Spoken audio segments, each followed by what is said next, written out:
Morning guys, कैसे हैं आप लोग? बेहतर होंगे।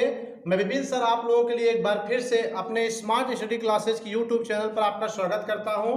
तो मैं एक बार फिर से, जैसा कि आपको पिछले वीडियो के क्रम में मैंने आनुवंशिकता और विभिन्नता के टॉपिक्स पर क्वेश्चन बताया था, आज उसी क्रम में हम आगे बढ़ते कुछ और क्वेश्चन की बात करेंगे जो पेपर में पूछे गए हैं और विगत वर्षों की बात इस वर्ष भी आने के चांसेज हैं। ठीक है, तो जो आज का हमारा सब्जेक्ट है बायोलॉजी है और चैप्टर आपका आनुवंशिकता और विभिन्नता से ही है, कक्षा 12 के स्टूडेंट्स के लिए है। ठीक है कि नहीं? आज का 9वां क्वेश्चन जो होगा वो टोटल वो समयुग्मजी और विषमयुग्मजी पर टिप्पणी लिखिए, ये आपका क्वेश्चन है। ठीक है, तो समयुग्मजी क्या है, विषमयुग्मजी क्या है, इस पर टिप्पणी लिखने को आया और यूपी बोर्ड का क्वेश्चन है, यूपी बोर्ड में कई बार पूछा गया। ठीक है, तो हम पहले समयुग्मजी देखेंगे और विषमयुग्मजी देखेंगे। ठीक है, आपको मैं पहले भी इसका वीडियो दे चुका हूं, बना चुका हूं इस पर वीडियो और बताया भी था। अगर आपको याद है गाइस, नोट्स बनाए हो तो ध्यान आ रहा होगा कि सम मीन्स होता है बेटा समान। ठीक है, क्या होता है? समान।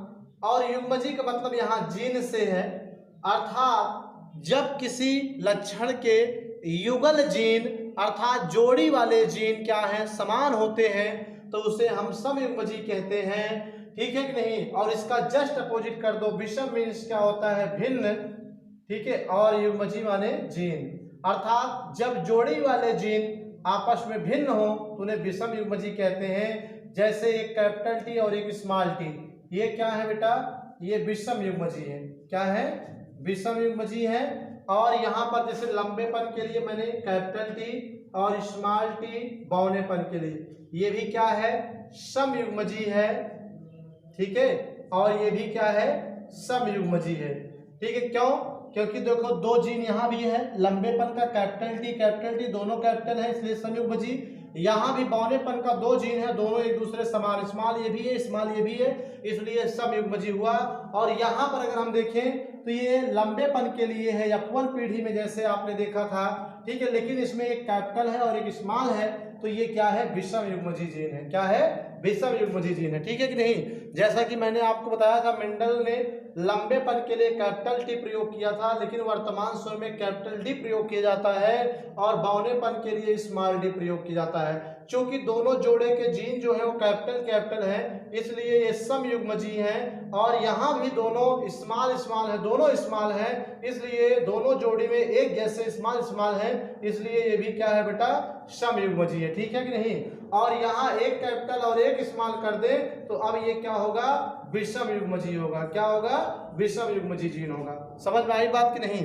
तो कह सकते हो किसी जीव में आनुवंशिक लक्षण वाले जब जोड़े वाले जीन दोनों क्या हो, कैपिटल टी हो या स्मॉल टी हो, जो भी हो वो क्या होना चाहिए? दोनों एक समान होने चाहिए। अगर टी है तो दोनों कैपिटल हो या दोनों स्मॉल हो तो समयुग्मजी है, और अगर एक कैपिटल और एक स्मॉल है तो क्या होगा? विषम युग्मजी के अंतर्गत आता है। ठीक है कि नहीं? और जो सबसे महत्वपूर्ण बात है वो ये है कि समयुग्मजी और विषम युग्मजी जो शब्द है इसको सैंडर्स, ठीक है, सैंडर्स और बेटसन ने प्रयोग किया। कौन प्रयोग किया था? बेटसन ने। ये इंपॉर्टेंट, बेटसन और सैंडर्स ने इस शब्द का प्रयोग किया था फर्स्ट ऑफ ऑल। ठीक है गाइस, तो ये विषम युग्मजी और समयुग्मजी का क्वेश्चन भी पेपर में आता है टिप्पणी के रूप में, तो एकदम सिंपल है, बाय एग्जांपल भी अगर आप लिख देते हो। ठीक है कि नहीं? अगर डिफिनेशन भूल गए केवल ऐसे लिख दीजिएगा, कैपिटल टी और स्मॉल टी, यहाँ लिखिए समयुग्मजी और कैपिटल टी स्मॉल टी, यहाँ अगर आप लिख दिए विषम युग्मजी। ठीक है, तो ये दोनों ऐसे भी लिख दिए तब भी आपको एक नंबर मिलेगा। सेंस क्लियर हो गया? ठीक है, और डिफिनेशन लिख दे रहे हो तो और अच्छी बात है। तो ठीक है गाइस, इसे भी आप नोट कर सकते हो, समझ सकते हो। तो गाइस, जो नेक्स्ट क्वेश्चन आपका बनेगा वो है संतानों के निर्धारण। बहुत इंपॉर्टेंट क्वेश्चन और व्यवहारिक है। संतानों के निर्धारण में माता पिता में कौन जिम्मेदार है? ठीक है, अर्थात लड़का और लड़की होना माँ पर डिपेंड है या पिता पर डिपेंड है, और क्यों? इसकी रूपरेखा दीजिए। तो दैट सिंपल यार, मैंने क्वेश्चन ये सॉल्व भी कराया लिंग निर्धारण में, लेकिन फिर भी बता रहे हैं। या इसी क्वेश्चन का एक स्वरूप ये भी हो सकता है पेपर में। क्वेश्चन का मतलब एक है, क्वेश्चन टाइप अलग है। कि हमारे समाज में लड़कियों के जन्म पर महिलाओं को ही दोष दिया जाता है। ठीक है, किसे दोष दिया जाता है बेटा? महिलाओं को ही दोष दिया जाता है। क्या ये सही है? आपसे पूछ रहे हैं, हम भी पूछ रहे हैं, एग्जामिनर भी पूछ रहा है कि जैसे सपोज करिए किसी महिला को एक बेटी, दो बेटी, तीन बेटी, चार बेटी, बेटियां हो रही हैं, तो लोग क्या करते हैं समाज में, ऐसी महिलाओं के जो उनके घर के लोग होते हैं दूसरे दृष्टि से देखने लगते हैं, भेद करने लगते हैं। तो क्या उसकी जिम्मेदार वो महिला है जो बेटी पैदा हो रही बार बार? तो यही पूछ रहा है। तो हम इसको पहले तो नहीं कहेंगे, लेकिन कैसे नहीं इसको हम रूपरेखा द्वारा आपसे समझते हैं। ठीक है, तो देखिए पहले चीज संतान निर्धारण में माता पिता में कौन जिम्मेदार, आइए देखते हैं। पिता की बात करें और माता की बात करें तो पिता में होता है यक्ष वाई और माता में होता है यक्ष यक्ष। अब आप देखिए इसका यक्ष अगर इससे यक्ष से हुआ तो लड़की पैदा हुई, अगर पिता का यक्ष माता के दूसरे वाले यक्ष से मिला तब भी लड़की हुई। अब आप एक चीज यहाँ पर ध्यान दो कि माँ का चाहे पहला यक्ष मिले चाहे दूसरा यक्ष मिले, ठीक है, लड़की हो रहा है, लेकिन अगर पिता का वाई मिले और माँ का यक्ष मिले तो इस बार लड़का होगा, और पिता का वाई अगर ये यक्ष मिले तो क्या होगा, ये लड़का होगा।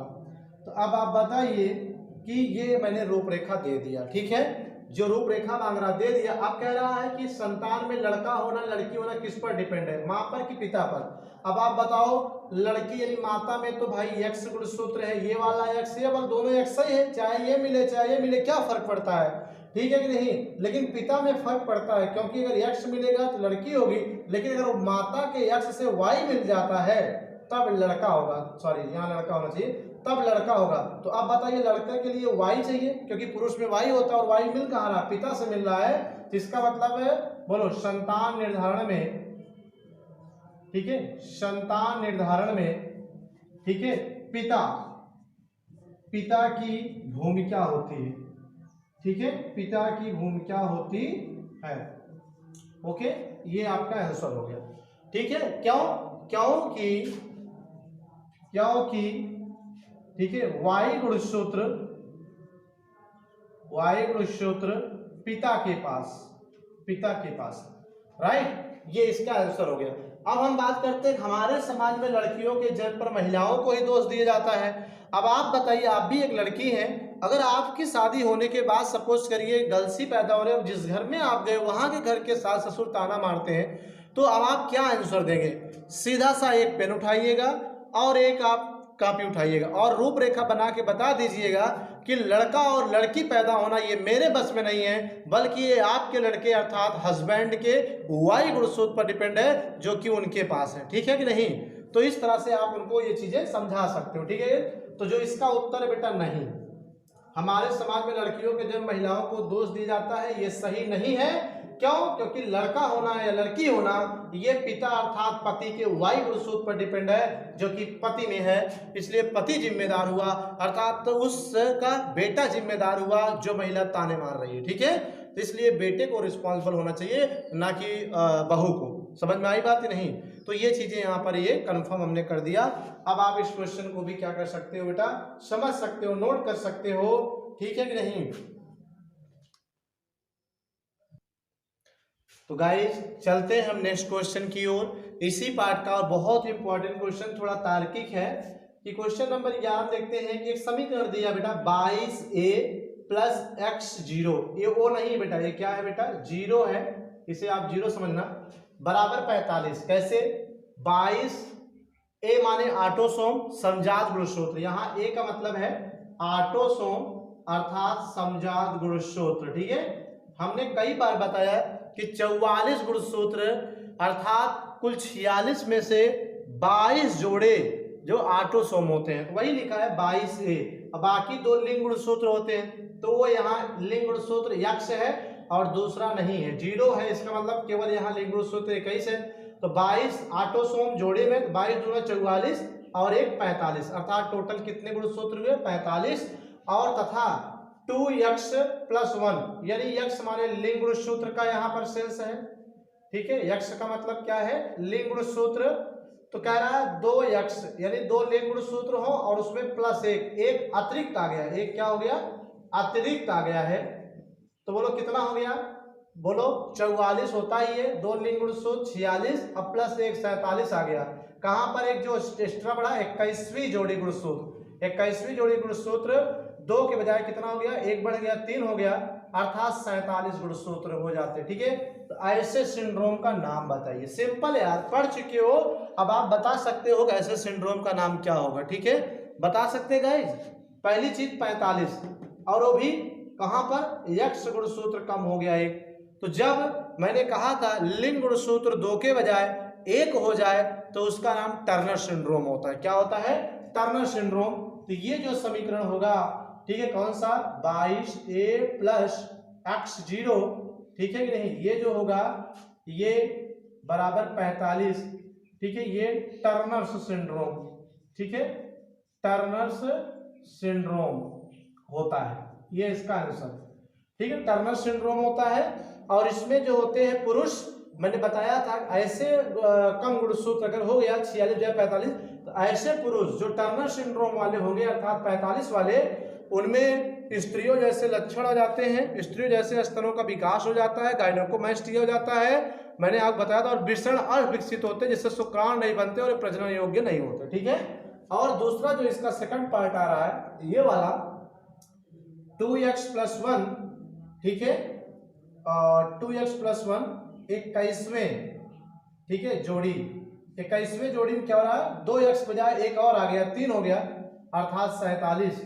तो ये भी मैंने आपको बताया है कि अगर 47 21वीं जोड़ी 2 के बजाय 3 हो गया तो ये क्या होगा, बोलो, डाउन सिंड्रोम है। कौन सिंड्रोम है, डाउन सिंड्रोम होता है, जिसे मंगोली जड़ता भी कहते हैं बेटा।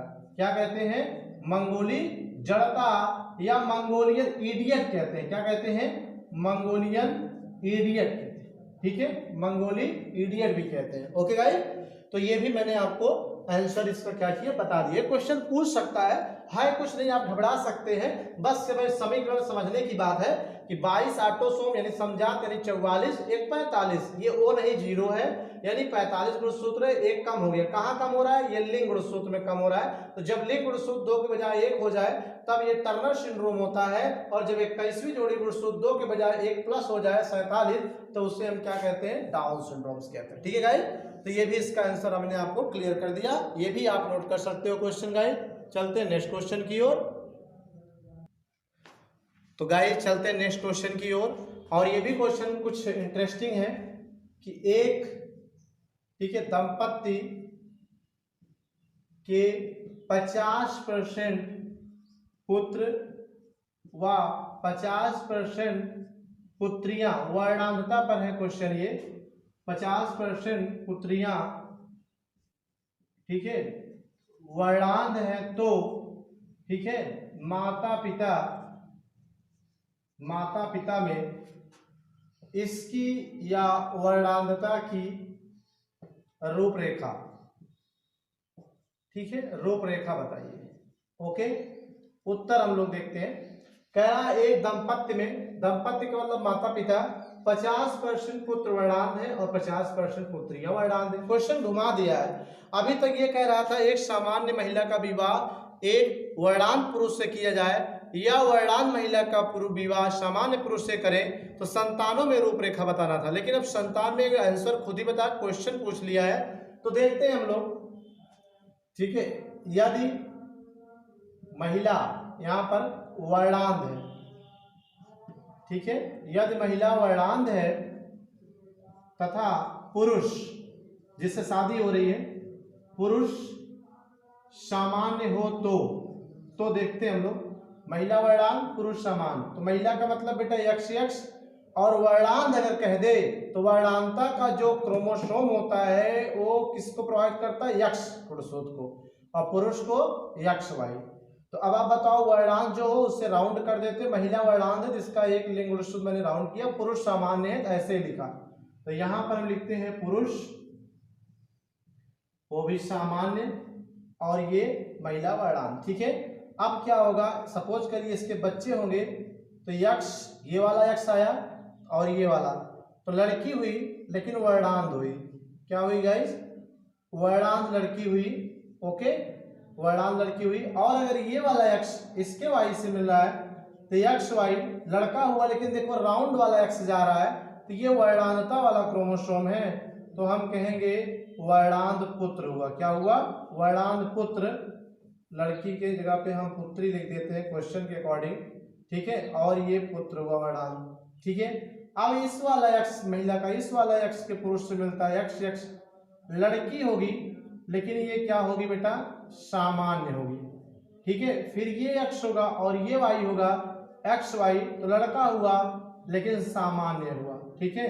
फिर से लड़की नहीं पुत्र ही लिखे हैं, पुत्री लिखते हैं, और ये सामान्य पुत्र हुआ, ओके। लड़का लड़की लिखो, कोई दिक्कत नहीं है, क्योंकि क्वेश्चन में यहाँ पुत्र पुत्रियां का, तो इसके अकॉर्डिंग यहाँ पुत्र पुत्रियां लिखना ज्यादा सुटेबल होता है, ठीक है। तो अब आप बताओ आंसर, जो क्वेश्चन को आंसर बनाया है एग्जामिनर ने, आंसर का क्वेश्चन हमें बनाना था, तो बोलो क्या 50% पुत्र पुत्रियां वर्णांत हैं? तो ये देखो, एक पुत्री ये है और एक पुत्री ये है, एक वर्णांत है देखो ये, और इसमें पुत्री सामान्य है, तो ये 50% क्या हुई, वर्णांत, ठीक है। वर्णांत पुत्री 50%, 50% पुत्री क्या हुई, सामान्य, और 50% पुत्र भी देखिए क्या है, वर्णांत है। तो देखो यहाँ पर एक्स वाई, ये एक्स राउंड वाला है, वर्णांत पुत्र है, तो 50% वर्णांत पुत्र है, और ये वाला पुत्र समान है, तो 50% पुत्र क्या हुआ, सामान्य हो गया गाइस, ठीक है।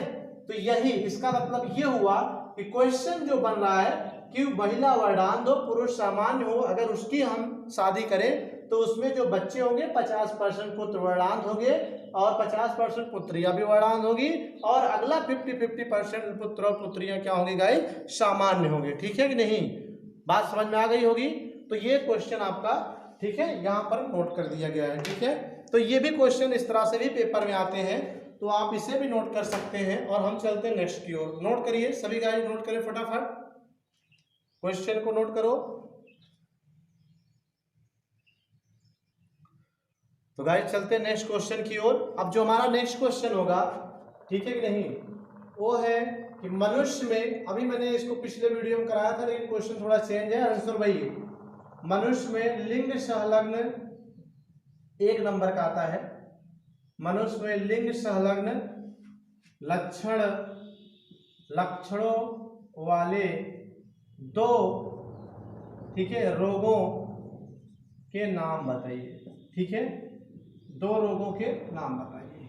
तो आंसर आपको पता होगा, बोलो क्या होगा, लिंग संलग्न लक्षण वाले जो 2 रोग हैं, ठीक है। मैंने बताया था कि लिंग संलग्न लक्षण जो होता है वो एक रोग के रूप में कार्य करता है, ठीक है कि नहीं, और इसमें 2 रोग का नाम कह रहा है। तो पहला आपको याद होना चाहिए बेटा वर्णांधता, ठीक है, क्वेश्चन घुमाया है, बाकी आंसर वही है। और दूसरा आपको पता है हीमोफीलिया, ठीक है, जो यूरोप की राजघराने की महारानी में सबसे पहले पाया गया, जिसमें रक्त दोष होता है, और एक बार अगर कट जाए तो रक्त का बहना आसानी से बंद नहीं होता है, अगर उचित उपचार ना मिले तो हीमोफीलिया का रोगी क्या होगा, मर जाएगा, ठीक है। और वर्णांधता को हमने कहा था बेटा लाल हरा अंधापन भी कहते हैं, ठीक है, या इसी को अगर आपको याद हो तो प्रोटान दोष भी कहते हैं, और इसी को याद हो तो एक नाम और दिया था, याद है, अंधापन, वर्णांधता, प्रोटान दोष, और एक नाम और इसका मैंने आपको बताया था, याद है, आपको याद आ रहा है गाइस कि वर्णांधता, लाल हरा अंधापन, प्रोटान दोष को एक और नाम दिए थे, ठीक है, याद है, नहीं याद आ रहा होगा, हम भी मिस कर रहे हैं, लेकिन फिलहाल इतने नाम काफी है। तो 2 पूछ रहा था, एक आपने दिया वर्णांधता या लाल हरा अंधापन, जिसमें लाल हरे रंग में भेद नहीं कर पाता, या प्रोटान, हाँ याद आ गया, या डाल्टनिज्म, याद आ गया, डाल्टनिज्म, क्या नाम है, डाल्टनिज्म भी कहते हैं, और दूसरा हीमोफीलिया, ये आंखों से संबंधित रंग पहचानने का दोष है, और ये रक्त संबंधित खून के थक्का न बनने वाला दोष है, ठीक है। इसमें खून का थक्का बनाने वाला जो मैंने बताया था IX तत्व होता है, वो अनुपस्थित होता है ऐसे रोगियों में, ठीक है, जिसके कारण खून का थक्का नहीं बनता है गाइस, ठीक है। तो ये भी क्वेश्चन हो गया होगा, तो इसे भी आप नोट कर सकते हैं। नेक्स्ट क्वेश्चन की ओर चलते हैं अब हम लोग। हमारा जो नेक्स्ट क्वेश्चन होगा, ठीक है, वो है इसी से संबंधित है कि हीमोफीलिया को, ठीक है, हीमोफीलिया को ब्लीडर रोग कहते हैं, ठीक है, ब्लीडर रोग कहते हैं क्यों, ठीक है गाइस, हीमोफीलिया को ब्लीडर रोग कहते हैं क्यों, ये आपसे पूछ रहा है। इसका आंसर जो होना चाहिए बेटा, हीमोफीलिया पहली चीज यह क्या है, एक रक्त दोष है, ठीक है, रक्त संबंधी दोष है, और ये जो है ब्लीडर रोग इसलिए कहते हैं बेटा, ब्लीडर का सेंस होता है ब्लीडिंग से, और ब्लीडिंग का मतलब होता है रक्तस्राव। ठीक है गाइस, क्या होता है रक्तस्राव, मतलब रक्तस्राव वाला रोग क्यों कहते हैं। ठीक है, सिंपल सी बात है कि अगर हम लोगों में कहीं कट जाता है, तो मैंने बोला था अभी कटा खून फट से निकलेगा, एक छर्रे के रूप में निकलेगा स्पीड में, और आफ्टर 1 2 3 5 4 7 8 21 सेकंड 12 सेकंड बाद खून का बहना थोड़ा कम हो जाता है, और अमूमन 1-2 मिनट में खून क्या होता है बंद हो जाता है कॉमन रूप से। लेकिन हीमोफीलिया से ग्रसित जो रोग हो वाले व्यक्ति हैं, इनमें रक्त का थक्का बनाने वाला जो तत्व होता है, प्रोटीन होता है, वह प्रोटीन ठीक है ऐसे रोगियों में नहीं पाया जाता है, जिसकी वजह से अगर इनके शरीर में कहीं चोट लग जाए, कहीं पर कट जाए, कहीं ऑपरेशन शल्य चिकित्सा की बात आ जाए, तो इनका खून जो 12 सेकंड बाद वाले प्रोसीजर स्वतः बंद होता हम लोगों में समान व्यक्ति में, उनमें ये बंद नहीं होता और ये बहता रहता है। ठीक है कि नहीं, इसीलिए इसे क्या कहते हैं बेटा, ब्लीडर रोग कहते हैं। क्या कहते हैं, ब्लीडर रोग अर्थात रक्तस्राव रोग कहते हैं। ठीक है कि नहीं, अब आंसर आपको समझ में आ गया होगा। क्वेश्चन पूछा जा सकता है हीमोफीलिया को ब्लीडर रोग क्यों कहते हैं, तो आपको बस एक लाइन लिखेंगे, एक लाइन पूछेगा कि चूंकि यह रक्त दोष है, और इसमें क्या होता है किसी व्यक्ति को कटने पर, चोट लगने पर, ठीक है, ऑपरेशन में रक्तस्राव बराबर होता रहता है, रक्तस्राव बंद नहीं होता है, जिससे काफी मात्रा में ब्लड बाहर बह जाता है, जिससे रोगी की क्या होती है बेटा, मृत्यु होने के चांसेज होते हैं अगर उचित उपचार समय पे ना मिला तो। इसलिए इसे क्या कहते हैं, हम ब्लीडर रोग कहते हैं। ठीक है गाइस, क्या कहते हैं, ब्लीडर रोग कहते हैं। तो इसी के साथ लगभग जो इम्पोर्टेंट क्वेश्चन थे वो मैंने इस 2-3 वीडियो बना करके इस पार्ट के क्वेश्चन को मैंने कवर करने का प्रयास किया है। और जब एग्जाम आपका 1 महीने रह जाएगा, फिर से हम हर चैप्टर का इम्पोर्टेंट क्वेश्चन बनाएंगे और उसको आपको हम एक PDF के रूप में प्रोवाइड करेंगे। सिर्फ उतना ही पढ़ना है, उसमें से 90+ क्वेश्चन मान लीजिए आपके फंसने तय हैं, क्योंकि ये मेरा एक्सपीरियंस है कई सालों का। मैं आपसे सिर्फ इस वर्ष जुड़ा हूं, लेकिन मैं अपने कोचिंग इंस्टीट्यूट में बच्चों को वही प्रोवाइड कराता हूं, इसलिए मेरी ऐसी आशा है कि इस बार भी मैं क्वेश्चन को पूर्ण रूप से 90+ के तौर पे अपने PDF वाले क्वेश्चन में आपको प्रोवाइड करूंगा, जो कि बोर्ड एग्जाम में फंसेंगा। ठीक है, तो एक निवेदन है, अगर वीडियो अच्छी लगे लाइक भी करिए, देखने के साथ सभी गाइस वीडियो को लाइक करें, कमेंट करें, शेयर करें, चैनल को सब्सक्राइब करें और ज्यादा से ज्यादा अपने ग्रुप और दोस्तों वीडियो को प्रोवाइड करें, ताकि वो यूपी बोर्ड में अच्छे नंबर इस वीडियो को देखकर ला सके। तो कैसी लगी guys video, like please. Thank you for watching this video guys, thank you.